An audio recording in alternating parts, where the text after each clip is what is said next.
What's up, everyone, and welcome back to Lollipops to Die For. I'm your host, Stephanie, and this is my co-host, Simona. And today we are talking about the El Paso murders. Let's get into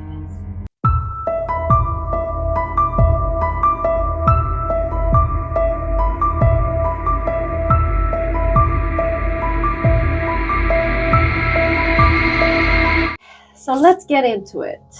An El Paso man slashed his own throat and wrists after allegedly killing his girlfriend and his elderly aunt as she urgently phoned 911 for help on Christmas Day, police officials said. So this is how Christmas starts for some people. It is what it is. Right. Gabriel Antonio Ramirez, 33 years old, was arrested on a charge of capital murder after he was treated for his injuries and released from a hospital over the New Year's Eve weekend, police officials said Tuesday. So Ramirez is accused in the stabbing death of his 79-year-old aunt, Irma Ramirez, at her home in central El Paso, and then killing his girlfriend, Katia Rosales, 24, who was found dead in the car in the Current Place neighborhood in the West Side, police said.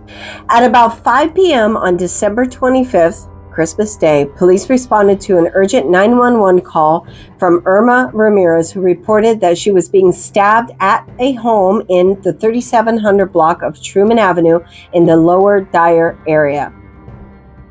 Officers arrived to find Ramirez with multiple stab wounds. She was rushed by ambulance to a hospital, but later died from her wounds, officials said.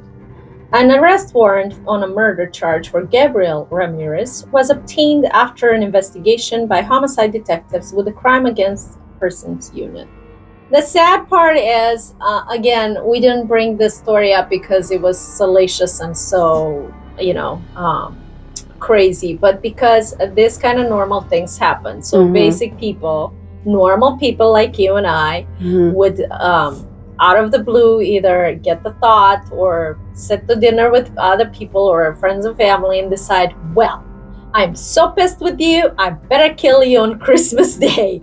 Yeah, why? Like, there was no reason. I don't know the backstory of this guy, but again, you don't just wake up on Christmas Day and decide, oh, let me kill my aunt and my girlfriend, and then let me slash my own throat.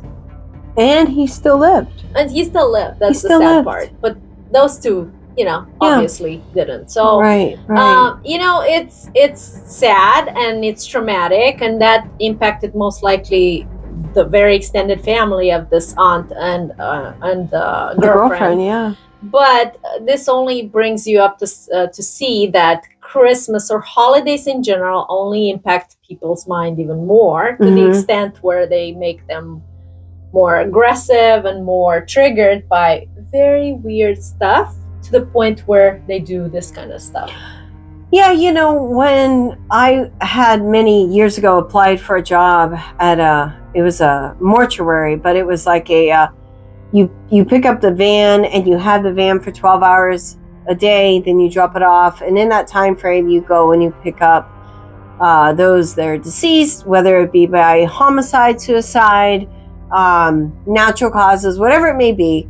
You would go and you would pick them up, and the busy season was August to February is the most busiest season. Yeah. Wow. Because people love to kill themselves on the holidays, and it's like a lot of stuff goes down at that time. I mean, I know in the based on my mom, because she was a nurse and working in a nursing home, the change of the seasons, when seasons change, that's the time when most people pass away. Yeah, the spring and the fall, or the going into winter, is the time when people pass away at the nursing homes and hospitals and stuff. So it's just kind of like that time frame. Well, people, just protect your mind, keep your spirits high as you can in this day and age, because a lot of things get depressive during this period. True. And please don't go to dinner with your family and start killing them on Christmas. Or don't stab everybody at the table. Yeah. Right? We're not encouraging that. We're just telling the story. Right. So we're telling the story to bring up the, mental health awareness during this holiday. Be aware. People. Yes.